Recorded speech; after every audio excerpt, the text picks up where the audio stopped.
이제 교회 신앙생활 같이 했던 친구들이 다 떠나고 남아있지 않다는 거예요. 그 쓸쓸함은 아마 우리가 좀 생각하기 힘든 그런 거 아닐까 여겨지는데, 건강한 것은 하나님이 주시는 은혜이기도 하지만 우리 같이 믿음 생활하는 교우들에게 줄 수 있는 좋은 선물이기도 하다라는 그런 생각이 듭니다. 모두들 건강하셔서 함께 하나님을 예배하는 이런 은혜를 다 함께 오래도록 누리게 되기를 바랍니다. 어제가 절기로 경칩이었습니다. 겨울잠을 자던 개구리가 잠에서 깨어나는 그런 날인데요. 우리도 이 계절을 맞아서 이제 봄꽃들이 눈을 뜨는 것처럼 그렇게 좀 무기력함에서 혹은 신앙의 잠에서 깨어나는 우리들이 되어졌으면 좋겠습니다. 구상 시인이 노래한 것 중에 이런 구절이 있습니다. 두 일의 강아지만큼이라도 마음의 눈을 뜨게 하소서.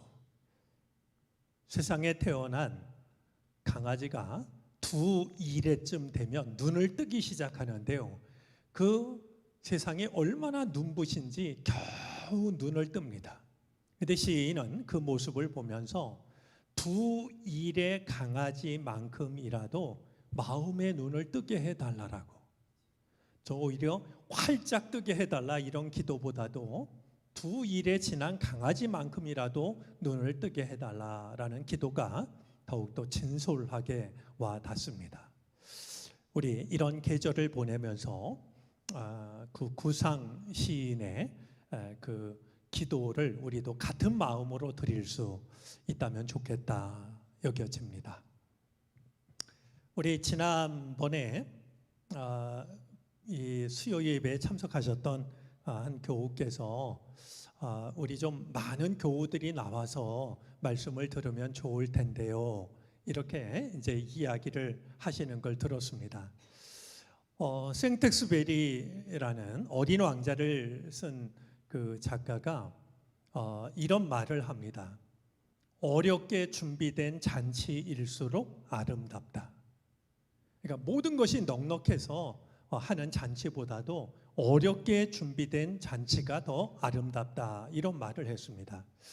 제가 과한 욕심인지 몰라도 요한계시록을 마칠 때쯤은요, 좀 빈 자리가 허전하게 남지 않았으면 좋겠다, 이런 바람이 있습니다. 그렇지만 분명한 것은 우리가 그것을 일부러 억지로 어색하게 할 일은 아니고요. 이 말씀이 오늘 우리들에게 필요하다라는 마음들이 이렇게 퍼져가서 우리 요한계시록 말씀을 통해서 이 어려운 시절을 살아가는 우리가 믿음을 새롭게 하는 이런 은혜가 나타나기를 바라는데요. 그 한 가지 제가 그 목회자로서 가졌던 마음 한 가지를 이야기하면은요, 여러분들 그 잘 아시는 것처럼 제가 단강이라고 하는 그 아주 작은 시골 마을에서 15년 목회를 하지 않았습니까? 그런데 여러분, 작은 교회 목회를 하면 설교 준비를 성실하게 할까요? 아니면 대충 할까요? 사실 작은 교회를 섬기면서 말씀 준비를 성실하게 한다는 게 그렇게 쉽지가 않습니다.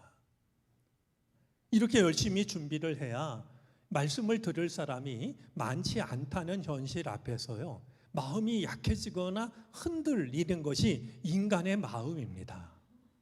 그럴수록 이제 말씀을 정성껏 준비하려고 했던 데는 한 가지 이유가 있습니다.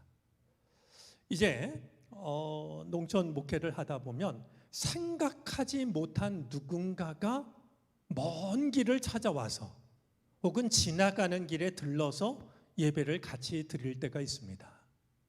저는 어느 누가 언제 찾아온다 할지라도, 물론 함께 예배를 드리는 교우들은 당연하거니와 언제 어떤 누가 생각하지 못한 사람이 와서 예배를 드려도 그날 나누는 말씀이 의미 있고 은혜로운 말씀이 되어야 된다라고 생각을 했습니다.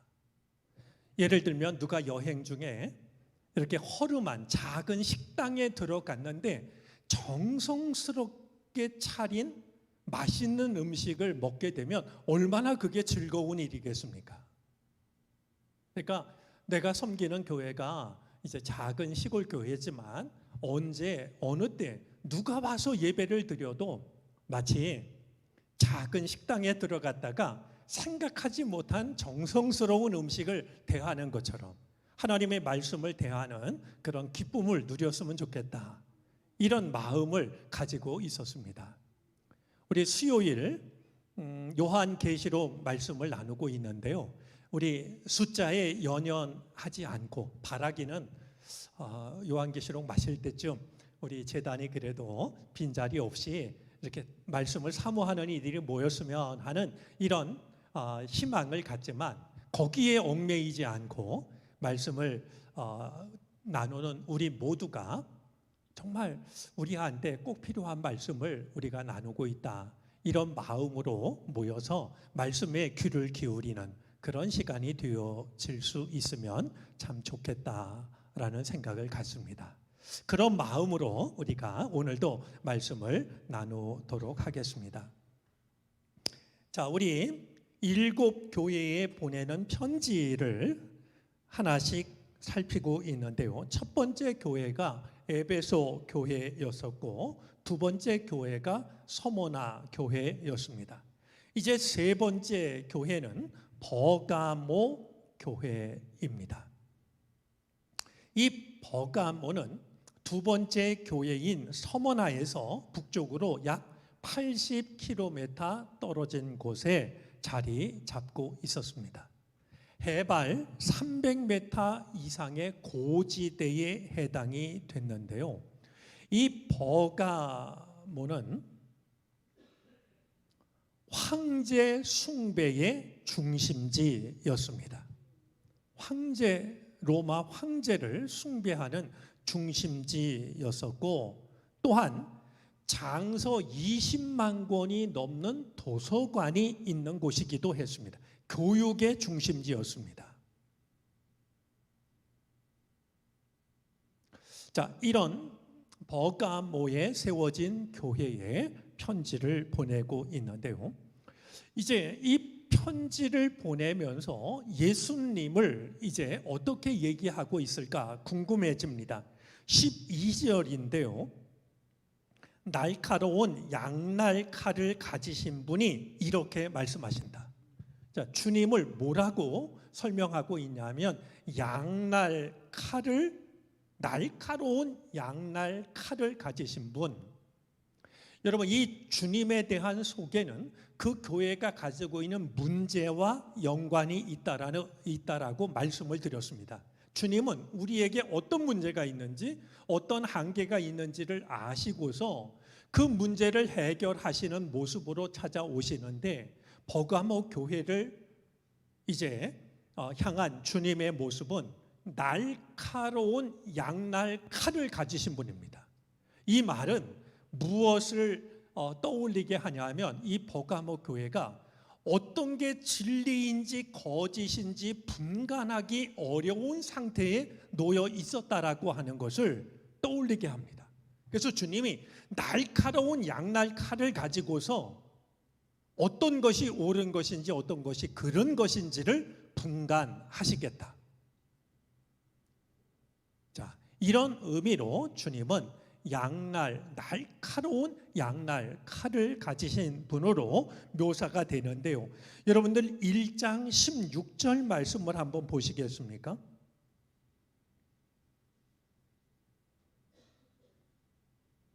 자, 이제 이 요한이 주님을 환상 중에 바라볼 때 주님의 모습을 기록하고 있는 내용인데요. 오른손에는 7별을 쥐고 입에서는 뭐가 나옵니까? 주님의 입에서는 날카로운 양날칼이 나온다라고 말하고 있습니다. 여러분, 우리가 잊지 말아야 될 것은요. 성경 말씀은 성경 말씀에 화답을 합니다. 그러니까 우리가 어떤 말씀을 읽을 때 그것이 그냥 불쑥 혼자 튀어나온 말씀이 아니라요, 어떤 말씀과 서로 화답을 하고 있다는 거예요. 예를 들면 히브리서 4장에 나오는 말씀 잘 알고 있지 않을까 싶은데요, 하나님의 말씀은 살아있고 운동력이 있어 좌우의 날이 선 어떤 검보다도 예리하여 라는 말씀입니다. 이와 같이 성경 말씀은 다른 곳에 있는 말씀과 서로 화답을 합니다. 그러니까 우리가 하나님의 말씀을 읽다가 어떤 말씀을 만나면 물론 그 말씀을 깊이 생각하는 것도 우리한테 필요한데, 이 말씀이 다른 곳에서는 어떻게 만나고 있는가, 어떻게 다른 말씀은 화답하고 있는가, 이런 것을 살피는 것이 하나님의 말씀을 이해하는 데 도움을 줍니다. 자, 이제 이 양날칼로 올바른 신앙을 가진 자와 그렇지 못한 자를 주님은 구분하실 것이다 라고 하는 것을 이제 우리가 마음에 두고 이어지는 말씀을 보겠습니다. 자, 13절입니다. 나는 내가 어디에 거주하는지를 알고 있다. 자, 내가 어디에 사는지를 알고 있다는 겁니다. 여러분, 주님이 아시는 것 중에는요, 내가 어디에 사는지를 아십니다. 대한민국 서울시 정릉동에 산다, 몇 번지에 산다, 이 집원을 안다는 것이 아니고요, 내가 어디에 사는지를 안다라고 하는 것은 내가 어떤 형편에 있는지를, 내가 어떤 환경에서 살아가는지를 내가 알고 있다는 거예요. 여러분, 이 말씀은 굉장히 중요합니다. 전에 제가 예화로 말씀드린 이야기가 있는데요, 시험을 치렀는데 어떤 아이는 100점을 맞았어요. 근데 어떤 아이는 55점을 맞았어요. 그럼 누구를 칭찬해야 돼요? 한 아이가 100점을 맞았고 한 아이가 최저점인 55점을 맞았다면 누구를 칭찬해야 돼요? 뭐 당연히 100점 맞은 아이를 칭찬하지 않겠어요? 근데 선생님은 55점 맞은 아이들 앞에서 칭찬해 줘요. 왜냐하면 이 아이는 엄마 아빠가 안 계셔서 할머니 집에서 동생을 돌보며 살아요. 너무나 어려운 가정이라 시간이 될 때 우유 배달도 해요. 선생님으로서는 얘가 포기하지 않고 학교에 나오는 것 자체가 대견한 거예요. 거기다가 55점까지 맞았으니까 말이죠. 여러분, 주님은요, 우리의 마음도 아시고 믿음도 아시고 중심도 아시는데, 주님이 아시는 것 중에는 내가 어떤 환경에서 살아가는지, 어떤 처지에서 믿음 생활하는지를 주님은 아시는 거예요. 아마 이 자리에 한가해서 나오신 분 아무도 없을 겁니다. 여러 가지 많은 일들이 있는데, 몸도 아픈데 그걸 주님은 아신다는 거예요.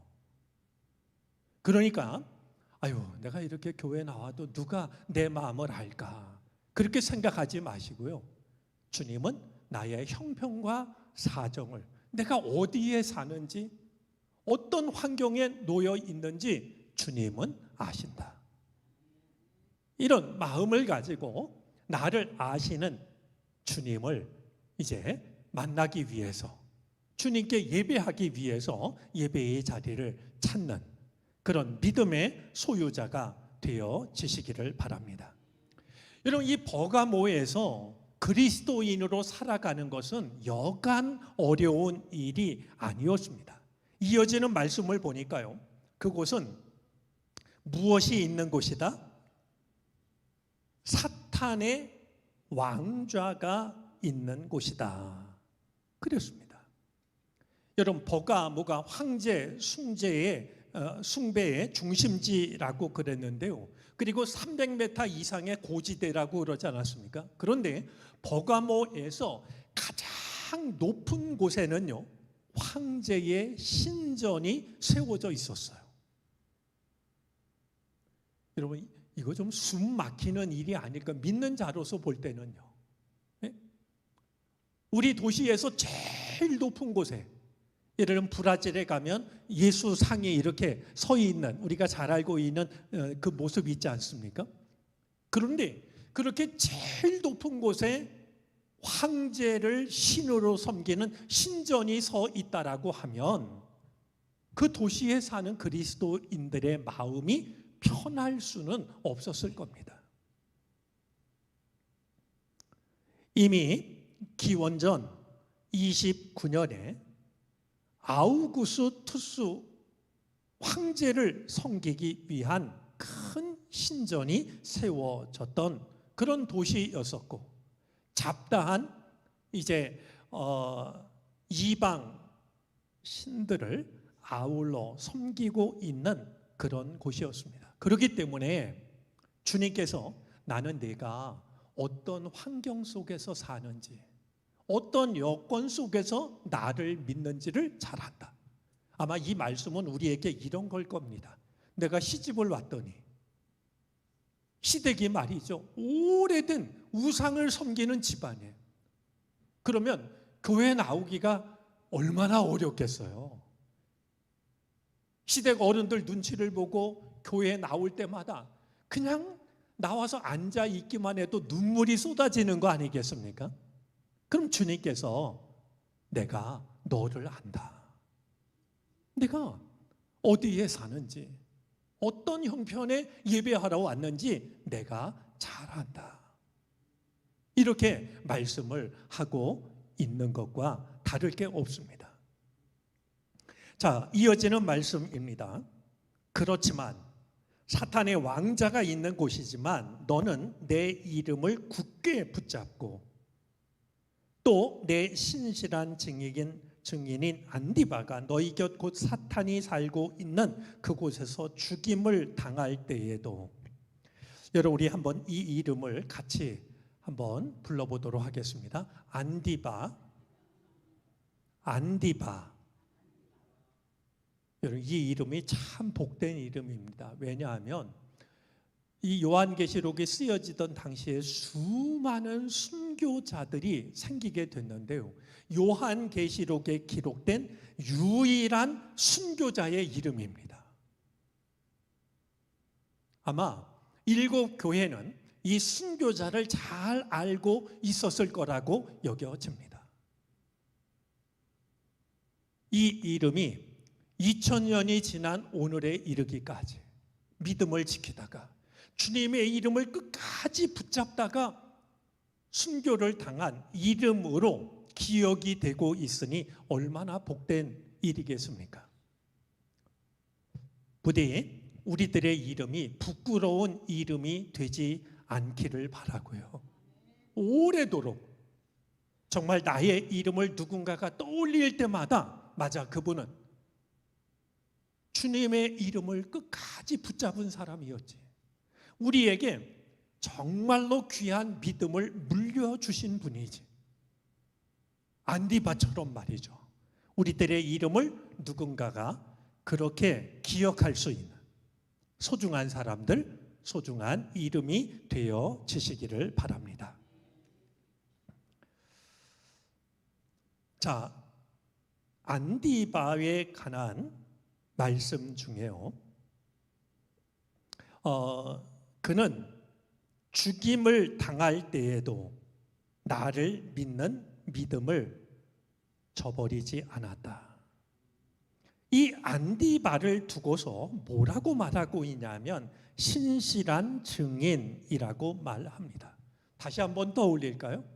요한계시록, 성경에서, 요한계시록뿐만 아니라 성경에서 이 증인이라는 말은 어떤 단어와 어원이 같다고 그랬어요? 이거 잊어버리면 안 됩니다. 증인이라는 말은 순교라는 말과 같은 말에서 나온 말입니다. 그러니까 우리가 주님의 증인이 된다라고 하는 것은 주님을 위해서 순교한다는 것과 마찬가지라는 거예요. 그러니까 나가서 1년에 한 서너 번 예수 믿으세요 이렇게 말하면 증인이 되는 게 아니고요, 순교자의 삶을 사는 것이 증인이 되는 거란 말이에요. 근데 안디바가 그랬어요. 여러분, 이제 나중에 다시 확인하겠습니다만 이 신실한 증인이라는 말은 예수님께서 당신에게 하셨던 말씀이기도 합니다. 그는 예수님을 닮은 사람이었고 예수님을 따른 사람이었어요. 왜냐하면 예수님 당신이 스스로 나는 신실한 증인이요 라고 말씀을 하고 있기 때문에. 그런데 안디바가 주님으로부터 신실한 증인이라는 말을 듣고 있으니 너는 나를 닮은 사람이다. 내가 정말 나를 진정으로 따른 사람이다 라는 의미를 갖게 되는 겁니다. 우리 3장 14절 말씀 찾아보고 넘어가겠습니다.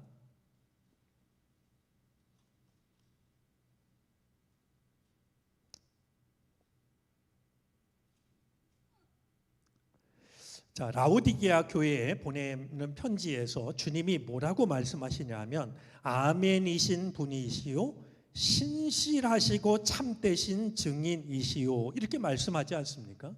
그러니 이 안디바가 주님으로부터 신실한 증인이라는 말을 들었던 의미가 무엇인지를 우리는 3장에서 주님 스스로 주님에 대해서 말씀하는 말씀을 통해 연결지어 생각을 할 수가 있습니다.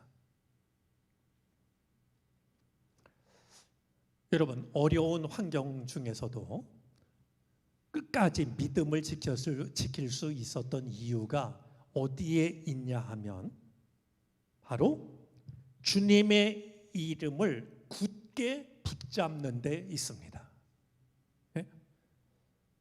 자, 사탄의 왕좌가 있는 도시에서 살면서도 믿음을 버리지 않을 수 있는 끝까지 믿음을 지킬 수 있는 길이 어디에 있냐 하면 주님의 이름을 굳게 붙잡는 데 있습니다. 우리가 주의 이름을 굳게 놓치지 말고 붙잡아야 되는데요. 이 말씀은 맨 뒤에 가서 이제 이 버가모 교회에 믿음을 지키는 자에게 주시는 상급을 말씀하실 때 역시 이 이름이라는 말이 등장을 하는데 다시 한번 생각을 해 보겠습니다. 자, 14절입니다. 그러나 나는 내게 몇 가지 나무랄 것이 있다. 우리 자녀들을 양육할 때요. 이건 성경이 우리에게 주는 직접적인 가르침은 아니지만 여러분들 가능하다면은요. 누군가를 야단칠 때 야단부터 치지 말고 칭찬부터 하기를 바랍니다. 주님께서도요. 교회를 책망하실 때 책망부터 하시는 게 아닙니다. 그 교회가 가지고 있는 칭찬받을 일을 말씀하신 뒤에 책망을 하십니다. 이 단순한 순서를 우리가 좀 마음에 두었으면 좋겠습니다. 자, 책망할 것이 몇 가지가 있는데요. 너희 가운데에는 발람의 가르침을 따르는 자들이 있다. 발람은 발락을 시켜서 이스라엘 자손 앞에 올무를 놓게 하고 우상의 제물을 먹게 하고 음란한 일을 하게 한 자다.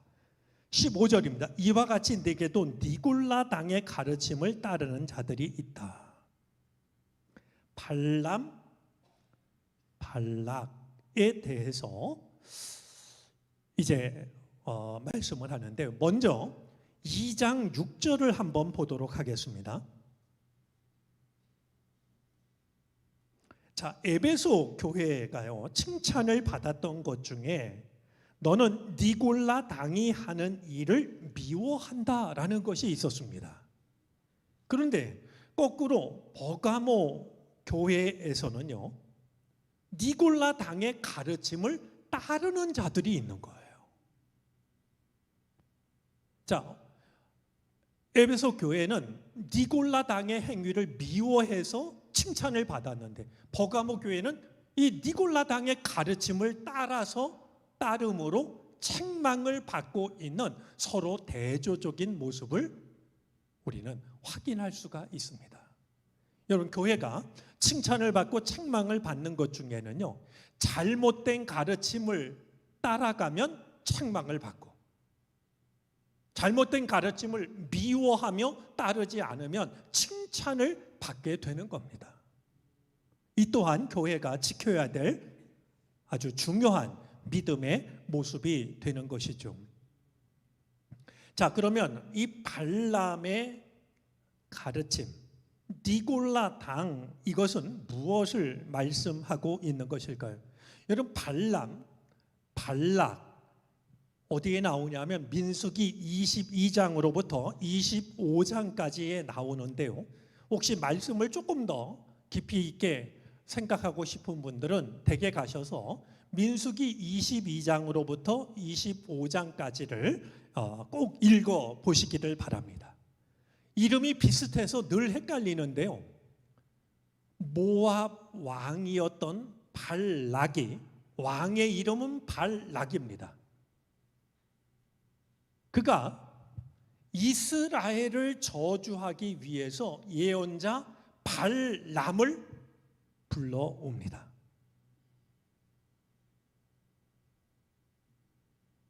그러나 이 발람은 돈을 받고 왕이 원하는 말을 예언을 하러 가다가 결국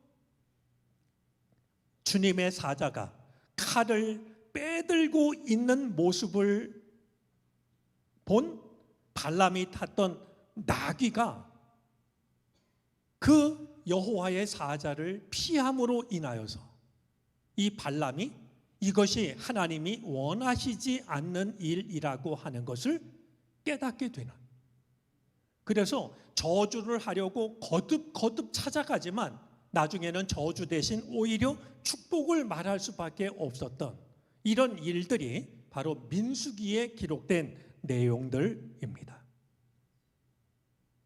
자, 그런데 민수기 25장에 보면은요, 이스라엘 백성들이 모압 여인들의 유혹으로 인하여서 타락하였다라고 하는 기록이 있는데, 이 구절이 민수기 31장 16절 말씀과 관련해서 발람의 가르침과 연관을 갖게 됩니다. 자, 그런 점에서 이 발람의 가르침은요, 믿는 자들을 실족하게 만드는 가르침이었습니다. 니골라 당의 경우도 마찬가지입니다. 여러분, 이 니골라는요, 이제 교회가 세웠던 7 일꾼들이 있는데 그 중에 한 이름이 됩니다.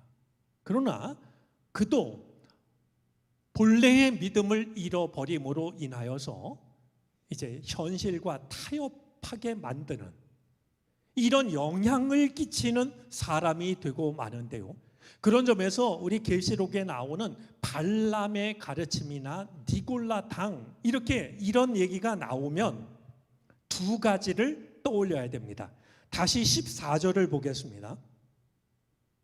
자, 발람은 발락을 시켜서 이스라엘 자손 앞에 올무를 놓게 하고 무엇을 먹게 하고 우상의 제물을 먹게 하고 무엇을 하게 한 자다? 음란한 일을 하게 한 자다 했습니다. 여러분, 이 우상의 제물이라는 말과 음란한 일은요, 이거를 이사일의라고 부를 수 있는 말이 됩니다. 무슨 말이냐면 표현은 두 개지만 뜻은 하나라는 말이에요. 이게 두 개를 말하는 게 아니라 결국 한 가지 일을 더 분명하게, 명확하게 하기 위한 표현이 되는데요. 자, 계시록에 나오는 이 음란이라는 것은 성적인 타락을 말하기도 하지만 그보다 훨씬 더 근원적인 의미가 있습니다. 뭐냐 하면 성경에서 말하는 이 음란은요, 우상을 숭배하는 거예요. 그러니까 믿는 자들이 하나님을 등지고 우상을 숭배하는 것은 음란과 다를 것이 없다는 거예요. 그래서 우상의 제물을 먹게 하고라는 말과 음란한 일을 하게 했다라는 이 말은 결국 같은 뜻을 가진, 서로 표현은 다르지만 결국 우상을 섬기게 만들었다라고 하는 이런 의미를 갖게 되는 겁니다.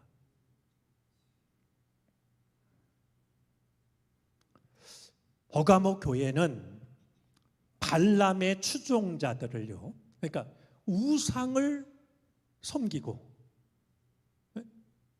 우상을 따르는 그들을 책망하지 않았고 니골라 당까지도 그들은 받아들였던 것이었어요.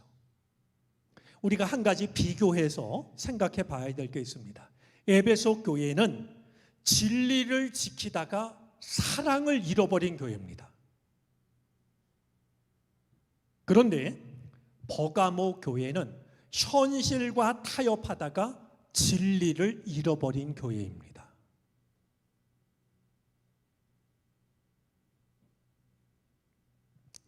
우리 교회가 진리를 지켜야 되는데요, 그 진리를 지키다가 사랑을 잃어버리면 본질을 잃어버리는 게 됩니다.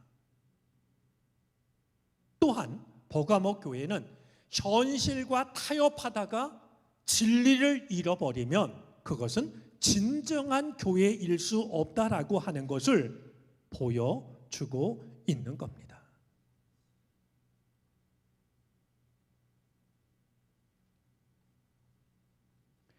자, 이어지는 말씀입니다. 그러니 회개하여라. 만일 회개하지 않으면 내가 속히 너에게로 가서 내 입에서 나오는 칼을 가지고 그들과 싸우겠다. 자, 주님의 입에서 나오는 칼, 살아있는 말씀인데요, 지금 발람의 가르침을 따르고 니골라 당에 속한 사람들은 진리를 현혹하고 있어요.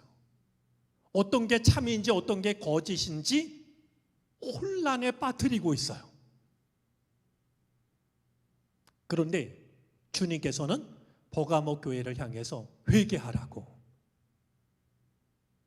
하나님을 믿으면서 우상을 섬기는, 그리고 잘못된 것들과 현실과 적당히 타협하면서 믿음 생활을 하게 하는 바로 그 일로부터 돌이키라고, 그렇지 않으면 내가 속히 가서 내 입에서 나오는 칼을 가지고 진리의 말씀을 가지고 싸우겠다라고, 너희들의 거짓과 싸우겠다라고 말씀을 하고 계신 겁니다.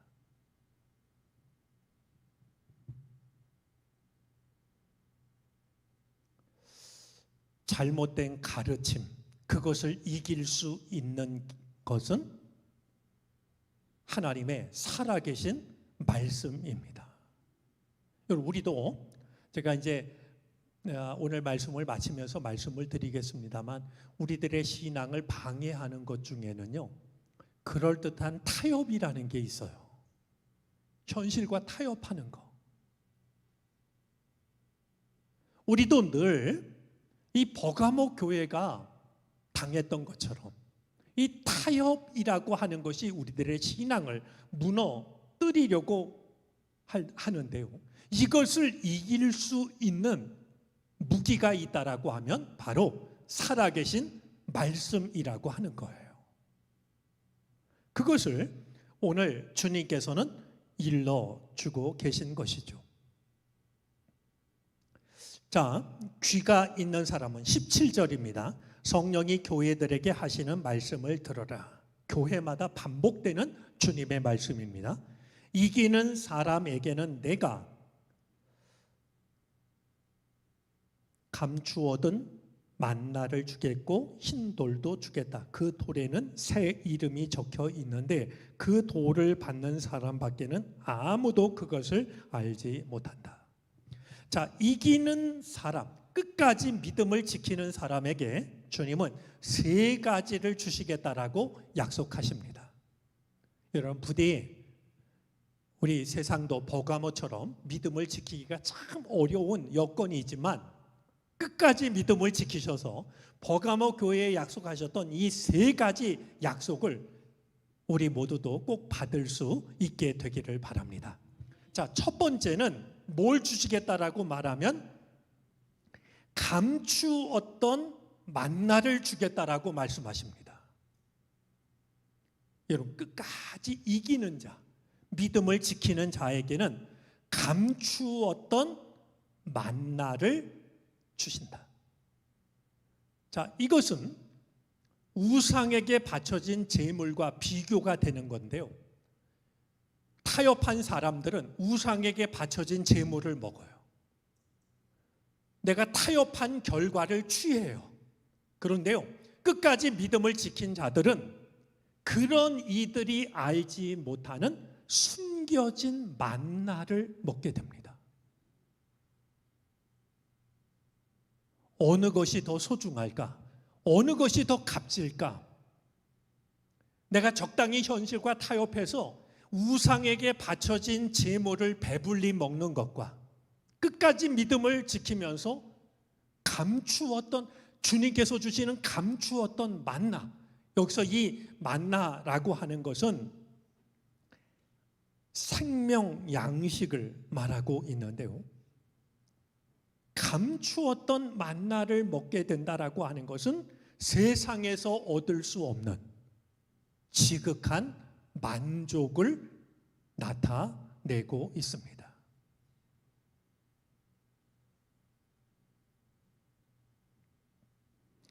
자, 우리는 이 두 가지 선택 중에 가운데 서 있습니다. 세상에서 적당히 타협해서 타협한 결과를 우상에게 바쳐진 제물을 먹느냐, 아니면 끝까지 믿음을 지키다가 주님께서 주시는 숨겨진 만나, 생명의 양식, 지극한 만족을 누리느냐. 이것이 우리가 양쪽 가운데 서 있는 것의 의미가 되고요, 우리는 늘 그것을 선택하며 살아가는 겁니다. 당장은 배가 부르고 만족스러워도 우상에게 절한 제물을 선택하지 않을 수 있었으면 좋겠습니다. 세상에 알지 못하는 숨겨진 만나가 우리의 양식이 되어야 됩니다.